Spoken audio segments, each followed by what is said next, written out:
Hello, my beautiful babes, and welcome back. So, the reason why I created this tool was to simplify content creation. If I'm being honest, the tough love here is that posting on social media isn't that complicated. You're just not that organized, but that's about to change. So, one thing that's going to maximize your content marketing is the habit of going in your Airtable often.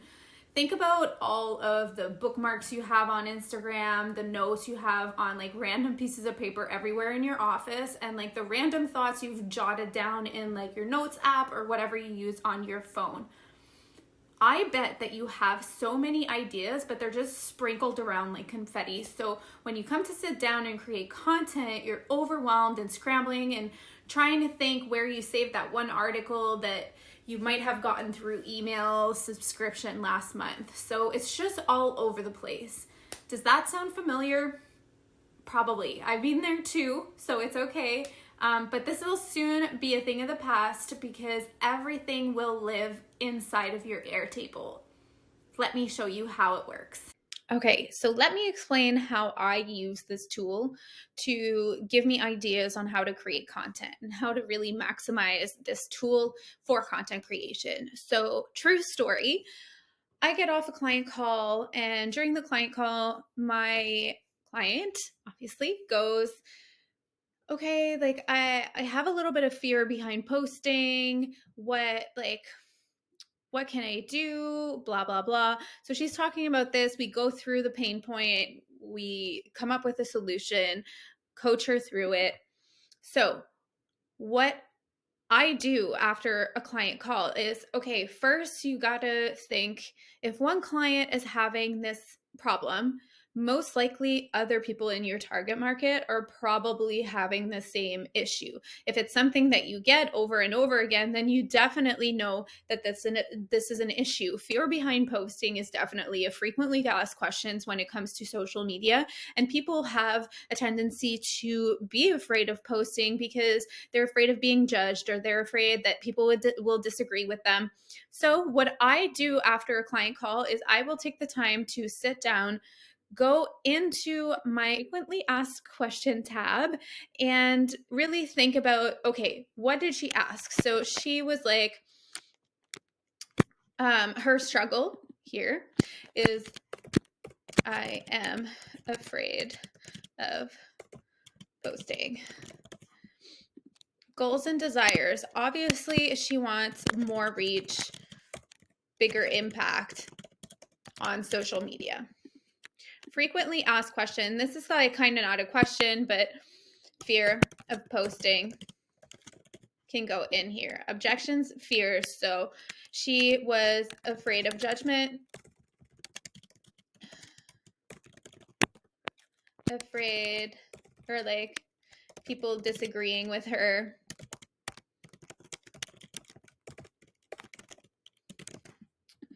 So the answer / content idea, and I've done this, you can go look back on my profile, and I did address this on my social media.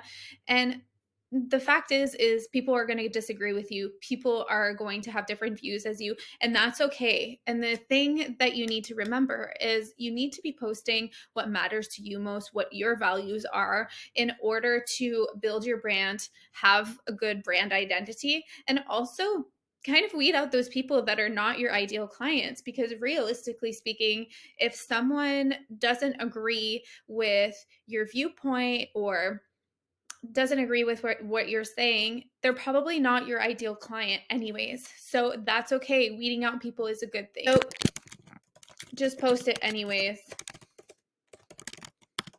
People will disagree.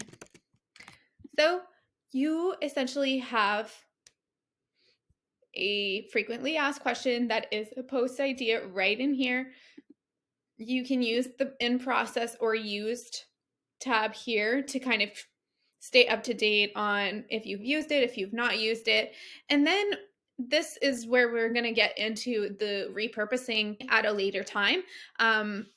Okay, so on to content ideas. This is very much where I use this tab to store all of my Instagram bookmarks, some inspiration, different posts that I like, different styles posts, maybe even some brand voice stuff that I like. So just think about if you see something on Instagram, for example, or on Facebook, wherever, and you really like the post and you want to create something in parallel, or maybe it's a trend that's going on social media that you want to use for your own brand, I would plop that in here. So your idea summary, a quick description of like what it is. Let's say it's the Taylor Swift trend that's going on. And then plop the URL of the post so that you can refer back to it. So when you are feeling a little inspired or you're lacking of how to execute a specific idea, then you have an idea bank here ready at your disposal, and you're not having to go on social media, scroll all of those bookmarks that you have. If they're not categorized properly, it's really easy to find everything in one place.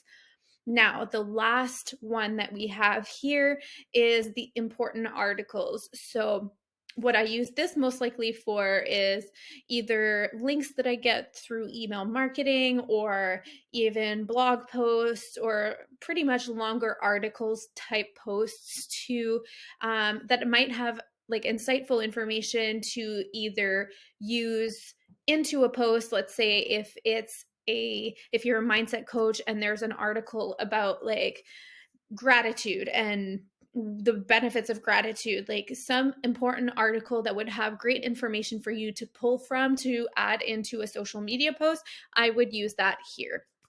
So at a later video, make sure that you keep listening to the series.